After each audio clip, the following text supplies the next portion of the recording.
Hello, and welcome to the second episode of Josh, Joseph, and Jesus. I'm very fortunate today to bring you this episode from Steubenville, Ohio. I'm here at Franciscan University with a few other seminarians. We're attending a conference that is meant for youth ministers and young adults, so hopefully we can take a lot of what we learn this week and bring it back to our diocese. The theme of this week's conference is the Holy Spirit and how the Holy Spirit guides us in all of our ways. Looking back on last episode with Josh, Joseph, and Jesus, we talked about vocation and what it means to live out God's call for each one of us. And as I'm here at this conference, the opening talk, where the speaker talked a lot about where the Holy Spirit guided him, it made me recount a couple of memories of mine. And throughout this video series, I'll talk a lot about my own vocation story.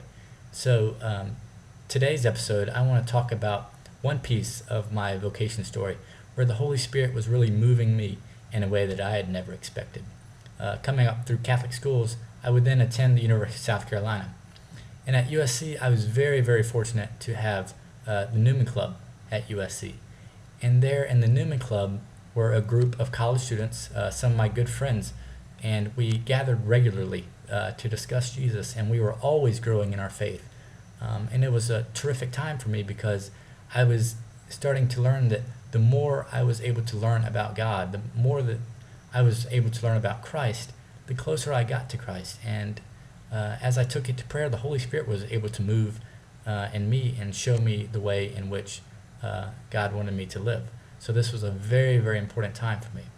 So I challenge you in this week ahead to really think about how the Spirit has moved you.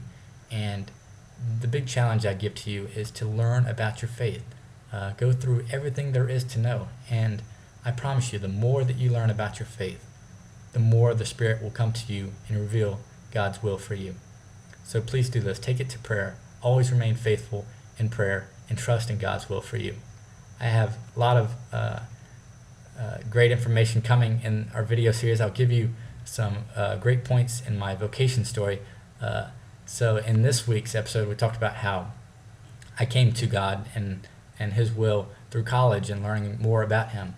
But there was a twist in my vocation story, and how I had all this stuff I was learning, and how I led away just a little bit. But God was always there for me. So next week we'll talk about that and what happened with my vocation story. So please keep praying, and please tune in to next week's episode of Josh, Joseph, and Jesus. Have a terrific week.